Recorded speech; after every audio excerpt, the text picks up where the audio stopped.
పెద్ద దిక్కుగా నిలిచిన ఓ మహిళా రైతు చెమటోడ్చి వ్యవసాయం చేసి ఇంటిని నిలబెట్టింది. కానీ ఇప్పుడు ప్రకృతి కోపానికి బలైంది.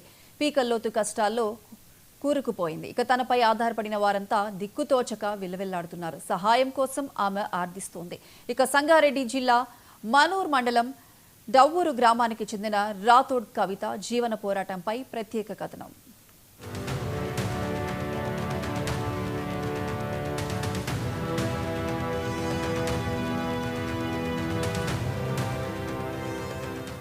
చిన్న వయసులోనే తల్లిదండ్రులను పోగొట్టుకున్న రాథోడ్ కవిత తన 10 మంది అక్కా చెల్లెల కోసం కుటుంబ భారాన్ని భుజానకెత్తుకుంది. అది ఇది అని తేడా లేకుండా డబ్బు కోసం చెమటోడ్చి కష్టపడింది. కుటుంబ సభ్యులు పస్తులుండాల్సిన అవసరం లేకుండా ఇల్లు గడవడం కోసం రోజుకు 15 గంటలకు పైగా కష్టపడింది. కుటుంబ సభ్యులు పస్తులుండకుండా పైసా పైసా కూడబెట్టింది. ఏ రోజుకారోజు డబ్బులు కళ్ళచూడొచ్చునని మొదట్లో ఆటో నడిపింది. జిల్లాలోనే తొలి మహిళ ఆటో డ్రైవర్గా పేరు పొందింది.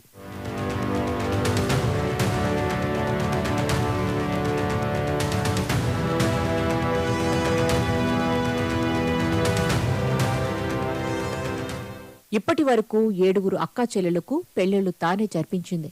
మొదట ఆటో నడిపి కుటుంబాన్ని నిలబెట్టిన కవిత తర్వాత వ్యవసాయం వైపు అడుగులు వేసింది. ప్రకృతిపైనే భారం వేసి ఊరుకోకుండా ప్రతి పంట చేతికి వచ్చే వరకు కంటికి రెప్పలా కాపాడుకుంది. ఈ క్రమంలోనే తాజాగా 1/2 ఎకరంలో టమాటా సాగు చేపట్టింది. వర్షాకాలంలో పంట చేతికి వస్తే మంచి ధర పలుకుతుందనే అంచనాతో ₹1,00,000 పెట్టుబడి పెట్టింది. కానీ ఇటీవల కురిసిన కుండపోత వర్షాలకు పంటంతా నాశనమైంది. పొలమంతా నీటి మునగడంతో మొత్తం పెట్టుబడి డబ్బు, శ్రమ నేలపాలైంది.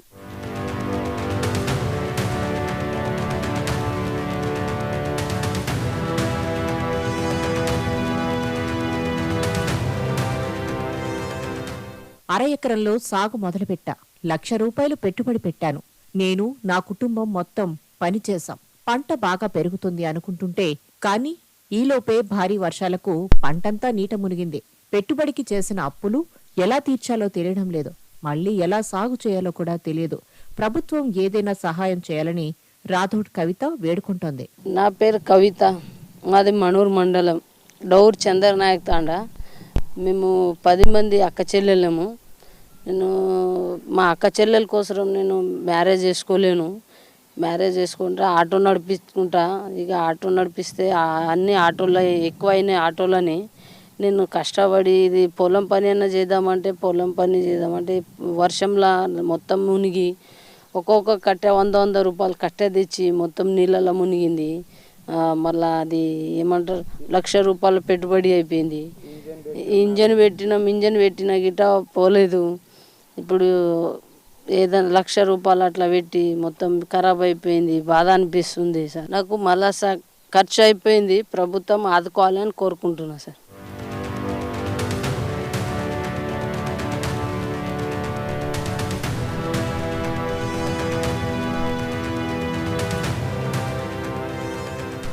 మగవాళ్లకు దీటుగా అహోరాత్రులు కష్టపడి పెద్ద కుటుంబాన్ని పోషించుకుంటున్న రాథోడ్ కవిత పరిస్థితి గ్రామస్తులనే కాదు, చుట్టుపక్కల గ్రామాల వారిని కదిలిస్తోంది. ఆటో డ్రైవర్గా చుట్టుపక్కల గ్రామాల ప్రజలకు చిరపరిచితురాలైన రాథోడ్ కవిత తన మాట తీరు, కష్టపడి పనిచేసే తత్వం ఆమెను అందరికీ దగ్గర చేస్తుంది. 10 మంది అక్కా చెల్లెలకు పెద్ద దిక్కుగా నిలిచిన ఈ మహిళా రైతుకు ప్రభుత్వం అండగా నిలవాలని స్థానికులు కోరుతున్నారు. నా పేరు వసంత్ నాయక్, డౌర్ తాండా, మనూర్ మండల్, చంద్రనాయక్ తాండా. 10 మంది బిడ్డలు సారు. నాకు ఇప్పుడు చేతగా కచ్చింది. ఆటో పెడితే ఆటో నడవకొచ్చిందని, పొలం పెడితే పొలం బి బాగా సార్ 2 లక్షలు. ఇప్పుడు 1 లక్ష పెట్టుబడి పెడితే కాలేదు. ఇంజన్ పెట్టినాము, అంతా పెట్టినాము. 4-5 వద్దులు ఇంజన్ పెడితే ఇప్పుడు వచ్చినాయి నీళ్ళు. మరి టమాటా చెట్లు మొత్తం పోయినాయి సార్. ఎట్లా బతకాలి? మాకు దయ చేయని మీరు చేస్తేనే మేము బతుకుతాం సార్. గరీబులం ఏం ఎట్లా చేయాలి? నాకేం చేతకాకచ్చి ఆటో నడవకొచ్చింది సారు. వర్షం మొత్తం చేను నిండిపోయిన నీళ్ళు ఇంకా మీరు వచ్చి చూడండి, చేను నీళ్ళు అట్లనే ఉన్నాయి సార్.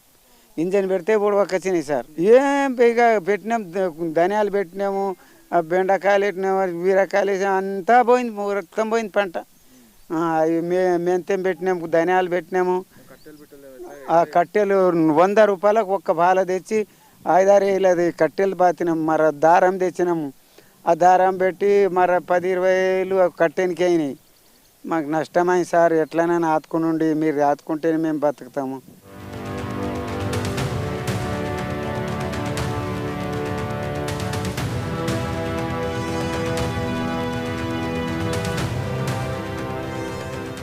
పది మంది అక్కా చెల్లెళ్ల భారాన్ని మోస్తూ పెద్ద దిక్కుగా మారిన రాథోడ్ కవిత సమాజంలో ఆదర్శంగా నిలిచింది. కానీ ఇప్పుడు భారీ వర్షాల వలన పంటంతా దెబ్బతినడంతో తీవ్రంగా నష్టపోయింది.